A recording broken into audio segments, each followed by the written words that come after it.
ஒரு நிமிஷம். இப்ப நான் வந்து ஒன் சைடா ஐ லவ் யூன்னு சொல்ல நான் விரும்பல. சரிங்களா? நான் ஃபர்ஸ்ட் நேசிக்கணும்.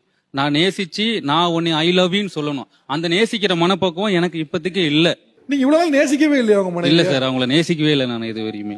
ஏன்னா எனக்கு அவ்வளவு பிரச்சனை இருக்கு. நான் அவங்கள நேசிக்கணும்னா ஃபர்ஸ்ட் என்னோட பிரச்சனையை முடிச்சிட்டு நான் அவங்கள்ட்ட நான் உண்மையா நான் ஐ லவ் யூன்னு சொல்லணும் நான் வெயிட் பண்ணிட்டு இருக்கேன். எத்தனை வருஷம் ஆகுது கல்யாணம் ஆகி? 4 years ஆகுது சார். கிட்டத்தட்ட 4 வருஷம் ஆகி நேசிக்கவே இல்லை. ஆமா சார், எனக்கு அந்த மனப்பக்குவம் எனக்கு வரல. எனக்கு பிரச்சனைகள் ஃபர்ஸ்ட் என்னோட இப்போ நான் ஒண்ணு இல்ல. இப்ப அது அவங்களுக்கு எவ்வளவு ஹர்ட்டா இருக்கும். அவங்க மைக் கொடுங்க. இப்ப நேசிக்கவே இல்லை உங்களுக்கு, உங்களோட மனநிலை என்ன நினைப்போம்? கஷ்டமா தாங்க சார் இருக்கு. என்ன சார் இது? நீங்க 4 வருஷம் ஆச்சு நீங்க நேசிக்கவே இல்லைங்கிறீங்க. எவ்வளவு பெயின்ஃபுல்லா இருக்கும். அதான் சார் உண்மை. நான் உண்மையா தான் சார் சொல்றேன். நான் பொய் சொல்லல. உண்மையா பேசினா உங்களுக்கு அவார்ட்லாம் கொடுக்க போறது இல்லைங்க. இது உங்களுக்கே ஷாக்கிங்கா இருக்கு. எனக்கு புரியுது உங்க முகத்தை பார்க்கும்போது. இன்னைக்கு தாங்க சார் ஃபர்ஸ்ட் டைம் சொல்றாங்க. முன்னால தெரியாது.